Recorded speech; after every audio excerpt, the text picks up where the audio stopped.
ये रहस्य सबकी समझ में जल्दी नहीं आता। या रहस्य रघुनाथ कर वेग न जाने कोई, और जो जाने रघुपति कृपा, सब छाती चौड़ी करके घूमोगे। मान लीजिए पक्का अभी इसी क्षण आप ऐसे आनंदित हो जाएंगे अगर ये बात मान लेंगे ना, ये बात बन गई। हम तो लाडली जू के भरोसे हैं। लाडली जू के भरोसे का मतलब हमारे पक्ष में प्रियाजू। अब हमारे पक्ष में प्रियाजू, फिर अब हमारा कौन बिगाड़ सकता है? कौन बिगाड़ सकता है? नहीं, एक किंचन मात्र नागरी दासी जन्म जितायो।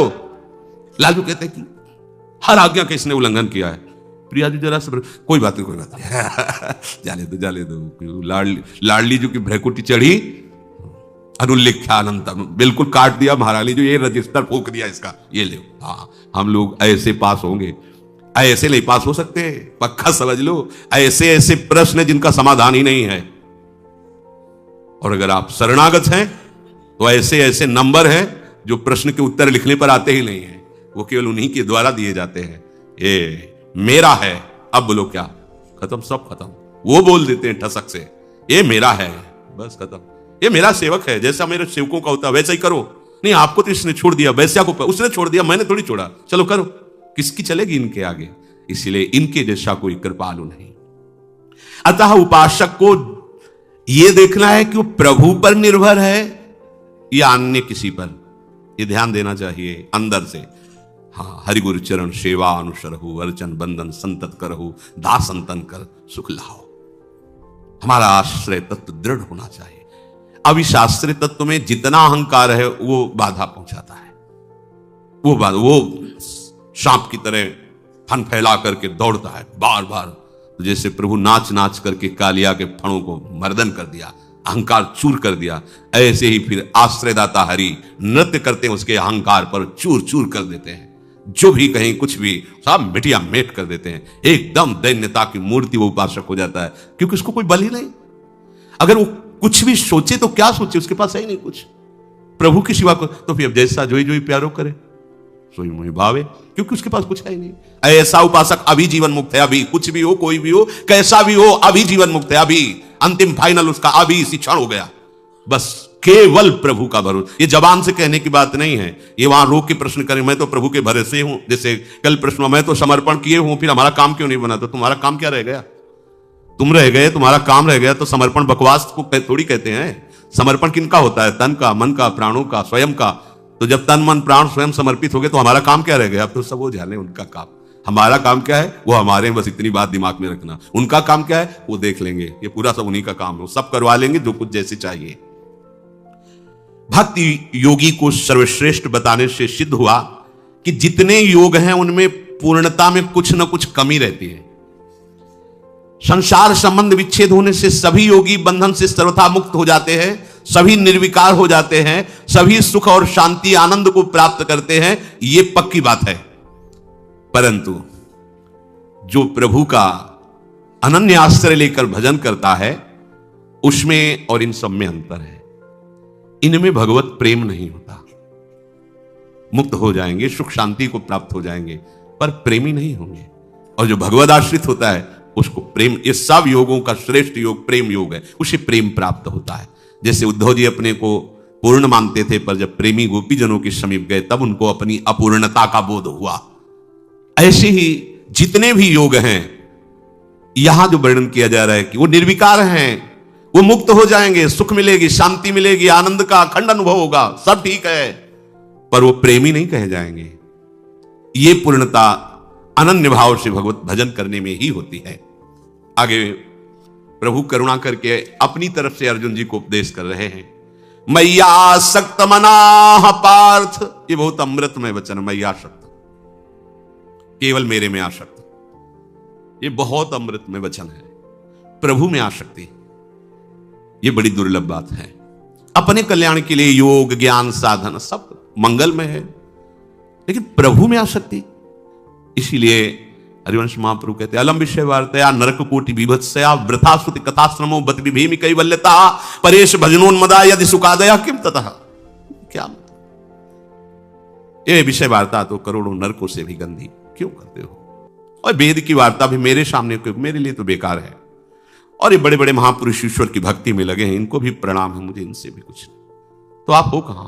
परंतु मम राधिका पद रसे मनो निमज्जत। यू वृंदावन शिमनि कश्चन घनाश्चर्या किशोरी मणिस तत्कंकर रसामृताधि परम चित्ते न में रोचते। जे और कुछ अच्छा नहीं, बस प्यारी जी की प्रतिपल मुस्कुराहट देखना है, उनको सुख पहुंचाना है। गोरे चरणारविंद के सिवा मुझे कोई मोक्ष परम पदवी कल्याण सब नहीं चाहिए। ये बात, ये सब अपने कल्याण के लिए है, योग ज्ञान वैराग्य। और ये क्या है? ये ऐसी प्रेमावस्था प्रदान करती है भक्ति जिसमें प्रिया प्रीतम के सुख में निमग्न रहना। प्रिया प्रीतम को सुखी देखकर लाल ललना मिली तो हियो शिरावत मोह। यह है मैया आसक्त, केवल मेरे में आसक्त। ये दुर्लभ पद है, दुर्लभ पद, केवल मेरे में आसक्त। कोई तत्व ज्ञान में, कोई योग में, कोई अमुक अमुक अमुक अमुक, किस लिए? परम कल्याण हो जाएगा, सिद्ध हो जाऊंगा, मोक्ष पदवी मिलेगी, दुख निवृत्ति हो जाएगी, इसी में सब। और यहां मैया आसक्त, मुझे कोटि कोटि नरक भोगने पड़े तो परवाह नहीं, पर प्यारे तुम हमारे नेत्रों से ओझल मत होना। तुम्हारी मंद मंद मुस्कुराहट हमारे हृदय में, हमारे नेत्रों में बसी रहे। नरक को भोगवाओ, कोई बात नहीं। नारके परमे पदे थवा, मुझे इनसे कोई मतलब नहीं। नरक स्वर्ग अपवर्ग आस नहीं त्रास है। परमार्थ से व्यवहार बनो कि ना बनो, सुख दुख भुगते दे, कोई परवाह नहीं। ये देखो, ये है मैया आसक्त, मेरे में आसक्त। मैया आसक्त मनाः पार्थ योगम युञ्जन मदाश्रय असंशयम समग्रम माम यथा ज्ञास्यसि तच्छृणु। मेरे में आसक्त मन वाला और सिर्फ मेरे ही आश्रित, ये खास बात है। केवल भगवद आश्रय, यहां चूक हो जाती, केवल में चूक हो जाती। आश्रय तो लिए प्रभु का, लेकिन भगवद आश्रय लिए हैं अपने सुख साधन के लिए,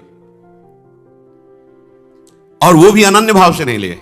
मांगना भी अच्छा है, हम कहते हैं बच्चा बन के मांगो, स्वामी बन के नहीं। ऐसा कर दो इतने लाख का भोग लगा देंगे, ये कौन बोल रहा है? नहीं, बच्चा बन के। जिससे बच्चा मां से कहता क्या कि हम तुम्हें एक साड़ी ला के देंगे, तुम हमारा काजल लगा दो ठीक से, ऐसा कहता है क्या? काजल लगाओ हमारे, हमको स्नान करवाओ, इसके बदले में नहीं करवाओगे तो हम रोते हैं, अभी आपको करवाना पड़ेगा। बदले में वो देने लायक के लिए, मां के सिवा उसका कुछ है नहीं तो क्या बदले में मां को दे? कभी बच्चे ने कहा कि हमें अमुक वस्तु दो तो हम आपको ऐसा ऐसा नहीं। मेरी मां है, ऐसे ही मेरे प्रभु है। अगर उस कोटि का भक्त नहीं बनाऊं तो मांगूंगा अपने प्रभु से, लेकिन लोभ लालच घूस दे के ले, हमारे पास आई नहीं, कुछ तो दे क्या तो हमें चाहिए। कैसे चाहिए? जैसे अपने स्वामी से, अपने पिता से, अपनी मां से हम झगड़ जाते हैं। छोटा बच्चा खिलौनों के लिए झगड़ जाता है, नाशवान खिलौना है, प्लास्टिक का है, पर झगड़ जाता है, मुझे ये चाहिए। वो ये नहीं कहता कि आपको ये ला के दूंगा, आप हमें ये ला के दो। हम लोग ऐसे ही स्वामीगिरी प्रभु से झाड़ते हैं, फूल बंगला बनवा देंगे आप, ऐसा कर दो ना, ये वाला मुकदमा जितवा दो, अगले साल 100 ब्राह्मण खवाएंगे, ऐसा ऐसा। और आपको ये क्या, वो कौन बोल रहा है? बच्चा बोल रहा है क्या? बच्चा, प्रभु गलती हो गई, प्रपंच में फंस गया हूं, एक बार निकाल दो नाथ, बस आपका भजन करूं, आपके आश्रित रहूं। मांग सकते हो, आप उनके बच्चे हो, उनके जन हो, आपको कोई भी बात है अपने प्रभु से कहो, पर स्वामी बन के नहीं, दैन्य भाव से सेवक बन करके। और आगे चलकर जब आप समझ जाओगे तो मांग ही मिट जाएगी। मैया शक्त मना, प्रभु में आशक्त। ये जानते हो कैसे होती? भगवत चर्चा सुनने से होती है, किसी और साधन से नहीं होती। अन्य कोई आश्रय नहीं, ये बहुत ऊंची स्थिति है। इसमें संपूर्ण ज्ञान, योग का संपूर्णतः प्रकाश और भक्ति की चरम अवस्था स्वयं प्रकाशित हो जाती है। उसे अलग से कोई साधन नहीं करना पड़ता, निरंतर निष्काम भाव से, कोई चाह नहीं। ये चाह को भी मिटा देगा भजन। ये स्थिति है, प्रारंभ में किसी की ऐसी स्थिति नहीं होती। ये पीछे के श्लोक में श्री भगवान ने वर्णन किया। जो प्रयत्न पूर्वक उपासक अपनी उपासना में मन को दृढ़ कर दिया है, प्रयत्न पूर्वक बार बार मन हमको उपास्य देव से विमुख करने की चेष्टा करेगा, पर हमें प्रयासरत रहना है। अगर हमें सफलता ना भी मिली तो भी सफलता हमें मिल जाएगी। बात समझना।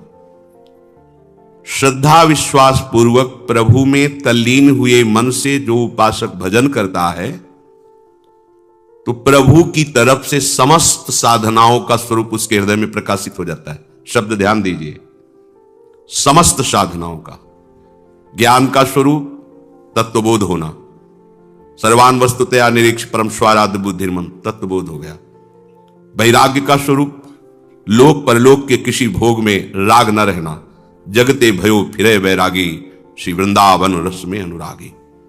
भक्ति का चरम स्वरूप गदगद सुर नैना सजल दंपति रस रहे भीन, इह गति वृंदा विपिन में फिरे प्रेम तनलीन। योग की जितनी सिद्धियां हैं उनकी एक सीमा है, लेकिन जो गोरे चरणारविंद की शरणागति लेकर उनकी सेवा में तत्पर है, तो महाप्रभु हरिवंश चंद्र जो कहते हैं, सी राधा किंकरीणाम लुठति चरणयो अद्भुता सिद्धि कोटि। नाम नहीं बताया, करोड़ों सिद्धियां। इस एक सिद्धि के सामने कोई सिद्धि नहीं है। प्रिया प्रीतम के मन की बात जानकर उनकी सेवा में मगन रहना। मन मन की रुचि जानी नेह विधि अनुसरे। ये सिद्धि बड़े बड़े ईश्वर कोटि के महापुरुषों में भी नहीं है कि हमारे श्यामा श्याम के मन में क्या चल रहा है ये बात जान सके।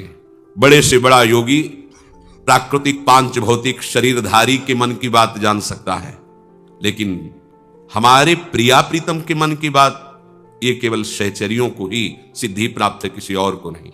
इस सिद्धि की समानता करोड़ों सिद्धियां नहीं कर सकती। सब सिद्धियां हाथ जोड़े खड़ी रहती हैं प्रियादासियों के सामने। एकमात्र जिसने भजन अपना जीवन बना लिया है, तो हमारे प्रभु श्री कृष्ण को महायोगेश्वर कहा गया है, योगींद्रों मुनींद्रों के गुरु कहा गया है। योगींद्र मुनींद्र जैसे भगवान शंकर से बढ़कर कोई योगी राज नहीं है, श्री सुखदेव जी से बढ़कर कोई मुनि नहीं है। योगींद्र मुनींद्रों के भी परम गुरु भगवान श्री कृष्ण है, इसलिए इनको महायोगी राज कहा गया है। महायोग योगेश्वर भगवान श्री कृष्ण जिनके उपास्य देव हैं, उसके अंदर कौन सा योग बकाया रह जाएगा, कौन सा ज्ञान बकाया रह जाएगा, कौन सी स्थिति बकाया रह जाएगी।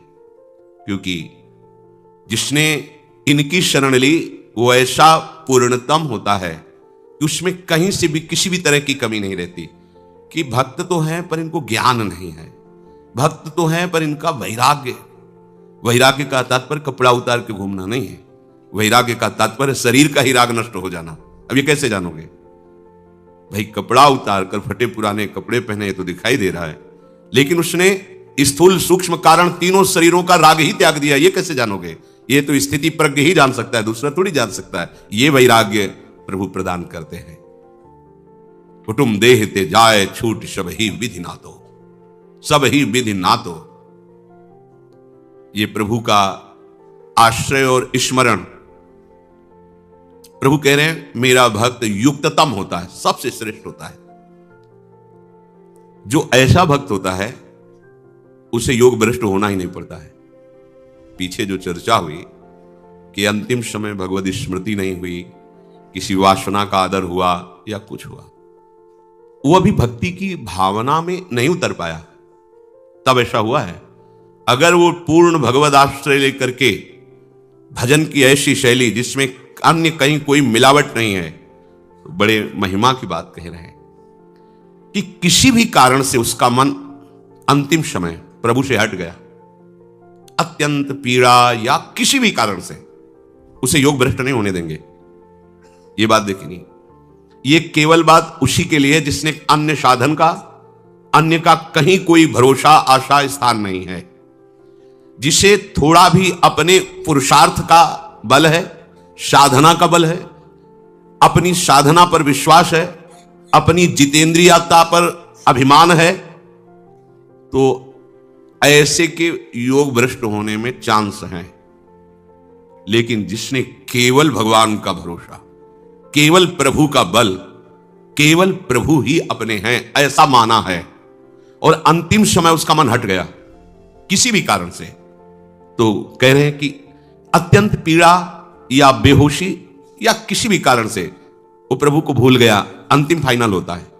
अगर आप भूल गए जो चिंतन होगा वहीं जाओगे, पर इसका ऐसा नहीं होगा। एक खास बात, उस समय स्वयं प्रभु उसकी स्मृति के रूप में जागृत हो जाते हैं।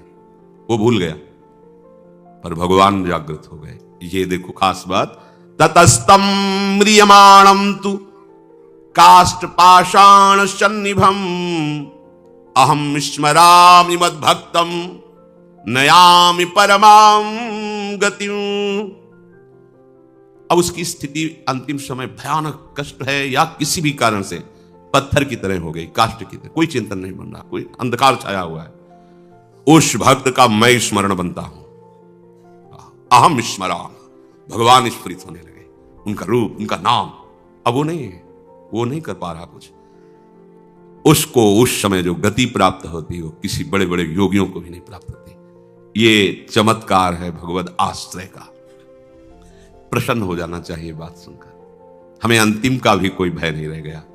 अगर हमारी ऐसी कोई परिस्थिति स्थिति कि काष्ठ और पत्थर की तरह हृदय हो गया, कुछ स्फुरण ही नहीं हो रहा, भगवान को भी भूल गए, उस समय प्रभु अपने रूप को प्रकाशित करते हैं, अपने नाम को, अपनी स्मृति को प्रदान करते। भगवान स्मृति रूप से स्फुरित होते हैं। ततस्तम म्रियमाणम तो काष्ठ पाषाण सन्निभम तो अहम स्मरामि मदभक्तम नयामि परमाम गतिम। वो ऐसी परम गति को प्राप्त होता है, दूसरा नहीं प्राप्त कर सकता। उस समय भगवान उसका स्मरण बन जाते हैं। कफवातादि दोषेण मद भक्तो नचमाम स्मरेत तस्य स्मराम्य हम नोचेत कृतज्ञो नास्ति मत परहा। जिसने जीवन भर मेरा आश्रय लेकर के भजन करने का प्रयत्न किया है, वो अंतिम समय कफ वात आदि के बढ़ जाने से वो मेरा स्मरण मृत्यु के समय नहीं कर पा रहा है, तो मैं स्वयं उसका स्मरण करता हूं। मैं स्वयं उसकी स्मृति के रूप में जागृत हो जाता हूं। यदि मैं ऐसा ना करूं तो मेरे से बढ़कर कृतज्ञ कोई नहीं हो सकता, क्योंकि उसने मेरा आश्रय लिया है। बात बन गई। भगवान सत्यनारायण कहे गए हैं। सत्संग में कई बार कहा है कि परिहास में भी कभी झूठ नहीं बोलते। प्रभु के श्रीमुख से जो भी निकलता सत्य, जो भी आचरण परम सत्य। तुम अपनी कल्पना से आरोप कर सकते हो, मायाकृत बुद्धि से, पर जब उस रहस्य को जानोगे तो आपको भी अनुभव में आएगा कितने कृपालु प्रभु है। ये बात बहुत आनंद प्रदान करने वाली है कि हम हो सकता है किसी भी परिस्थिति में उनको भूल जाए, हो सकता है, दुरंत माया है। प्रभु कह रहे हैं कि मैं बड़ा कृतज्ञ होऊंगा, दोषी माना जाऊंगा कि मेरा होते हुए उसकी दुर्गति हो। पीछे जो चर्चाएं हुई, भजन है भगवान का, पर भरोसा अपने साधन का है। खास बात समझना, इसके ऊपर वर्णन किया है।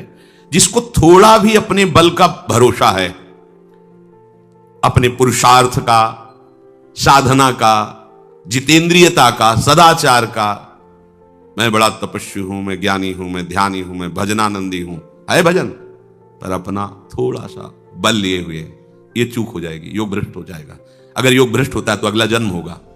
लेकिन जिसने केवल प्रभु का सहारा लिया है, सब साधन हो रहे हैं पर भरोसा हमें साधन का नहीं है। कई बार सत्संग में कहे, हाथ टूट जाए तो कैसे माला चलेगा, पैर टूट जाए ये सब नाशवान है, कैसे परिक्रमा होगी। हम किसका भरोसा करें?